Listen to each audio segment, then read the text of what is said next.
സ്നേഹിക്ക ഉണ്ണി, നിന്നെ ദ്രോഹിക്കുന്ന ജനത്തെയും. കുമാരനാശാൻ്റെ കവിതാശകലമാണ്. ഹൈസ്കൂൾ പഠനകാലം. അന്ന് എല്ലാ കുട്ടികളുടെയും പേടി സ്വപ്നമായിരുന്നു ഫിസിക്സ് സാർ. മനസ്സുകൊണ്ട് എല്ലാവരുടെയും വെറുപ്പ് സമ്പാദിച്ചയാൾ. ഒരു കുട്ടി പോലും അന്ന് സാറിനെക്കുറിച്ച് നല്ലത് പറയില്ല.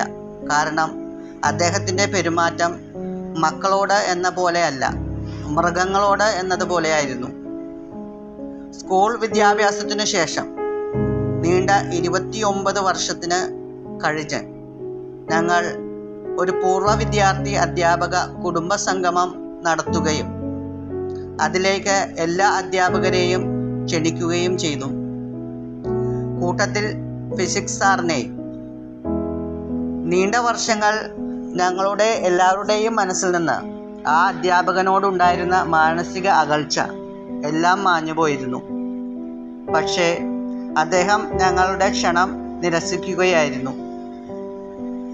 ഞങ്ങളുടെ ഗ്രൂപ്പ് ഫോട്ടോ എടുക്കുന്ന സമയം ഒരു ഫോൺ കോൾ അധ്യാപക ക്ഷണനത്തിന് പോയ ലീഡറുടെ ഫോണിലേക്ക്. പഴയ ഫിസിക്സ് സാർ. അവൻ ഫോൺ ലൗഡ് സ്പീക്കറിലിട്ടു. എനിക്ക് വരണമെന്നും നിങ്ങളെയൊക്കെ കാണണമെന്നും ഉണ്ടായിരുന്നു.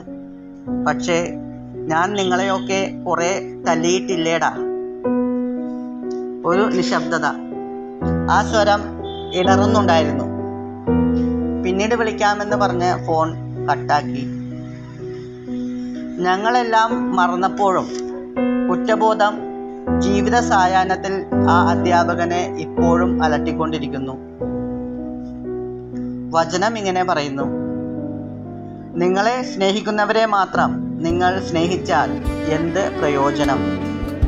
ചുങ്കക്കാരും അങ്ങനെ തന്നെ ചെയ്യുന്നില്ലേ?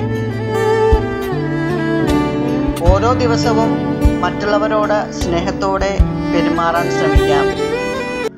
വാർദ്ധക്യത്തിൽ കഴിഞ്ഞ കാലമോർത്ത് ദുഃഖിക്കാൻ ഇടവരാതിരിക്കട്ടെ.